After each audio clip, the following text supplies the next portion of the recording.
As you guys begin to wander through the village a little bit, you hear a soft whimpering that draws your eye toward a pair of children standing in the middle of a otherwise lifeless street.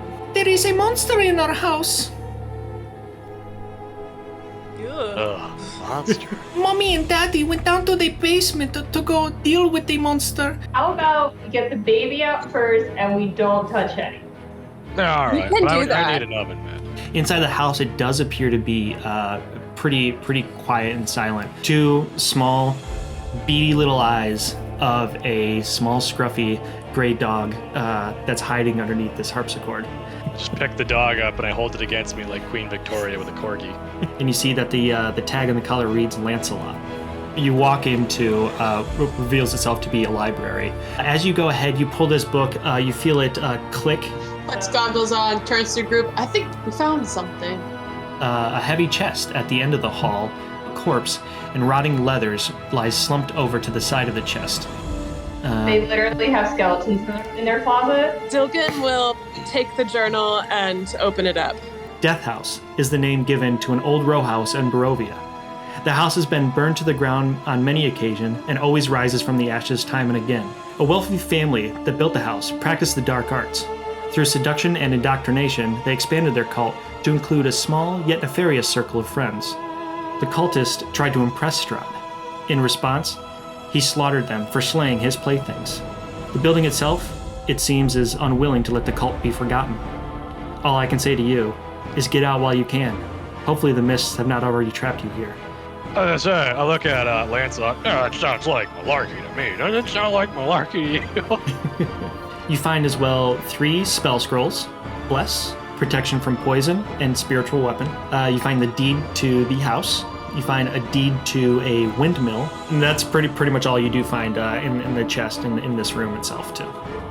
As you come to the full height of this red marble staircase, the warm and inviting appearance of the first 2 floors is in stark contrast to this now dark, chilly, dust-covered landing. Just because it's fun, Third will go up to the armor. That's when you realize it animates itself to life, and I need everyone to roll for initiative. Balls up his fist and then tries to slam you in the top of your head with another attack. I think the only way to clean up this mess is with a bit of acid. So I grasp my holy symbol and I pray to the Lord that these people finally land a shot, and I cast Bless. 28 to hit. As your arrow just kind of sinks directly into the first plate and kind of going into the wall as well. Slides in right in between the armor and the other gnome, jumps up and taps him on the forehead so the shot goes all the way through the body. I'm going to look at Zilga and be like, I think my wrist is a little sore after those attacks. I was shielding you with my body. So just like walks over and just like boops him on the top of the head and casts Cure Wounds. I'll use Mage Hand and I'll pick up the jewelry box and try to open it. As you pick it up, you also notice a letter underneath. You recognize the wax seal imprinted with that of a raven. It is similar to the letter that you had received from the gentleman in the tavern. My most pathetic servant, I have not come to lead you to the path of immortality. You are but worms writhing in my earth. Save you from your wretchedness? I think not. I much prefer you as you are. Your lord and master, Strahd von Zarevich. You hear the slight sound of a wailing of a newborn that echoes throughout this suite, the apparent nursemaid suite.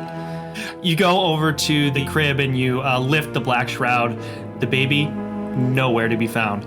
Just an empty bundle. Don't touch my baby! And I need everyone to roll for initiative. Oh, no. I run in and I throw a flask of oil. And I'm going to jump on the corner of the bed and I'm going to throw an ice knife with my free hand. Ooh. You're a terrible mother. And her finger just goes right across your chest. You feel the damage sinking into you. Somebody light the bitch on fire! I'm going to take out my tinderbox and I'm gonna throw it into the oil. And you see the specter kind of go into the wall itself. The mirror moves itself and pulls open easily to reveal a cobweb-filled wooden staircase leading up to the attic. Thur like looks at everyone and then gets straight to it and just puts it in the lock and gives it a turn. You spot 2 children-sized beds, a toy chest painted with windmills on the side, and a dollhouse. It appears to be a perfect replica of the Durst Manor that you're in. You spot the small skeletons dressed in tattered but familiar clothing in the middle of the floor. Please do not touch our toys. Who are you? Where is mommy and daddy? These children definitely look and appear to be ghosts, completely different from what you had saw outside, which appeared to be actual children. You see Thorn almost move with unexpected speed as he was previously scared, and you feel this hit. And suddenly, it appears that he had gone inside you and had possessed your body. Rose moves quicker than expected and suddenly slam inside you. We need to bury these bodies right now to let the souls pass on so the specters are no longer inhabiting our friends. Robin and I are going downstairs. I have a good second character lined up. I'll go down with the boys. Yeah, it's the 2 of us, but the rest of the party is going into the unknown basement. As you go down and down further into the depths, you estimate you are now deep below the house, and the air is stale, even bitter.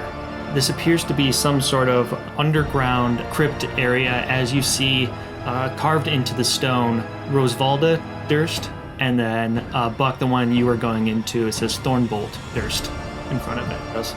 Thur's gonna take the shovel and just smash the window open. Shall we? Using both my mage hand and my regular hands to dig a hole. Yeah, I'll use whatever Thur did. We're just digging 3 graves. And I yell, "Get those damn bones down here! Rose, get the hell out of me!"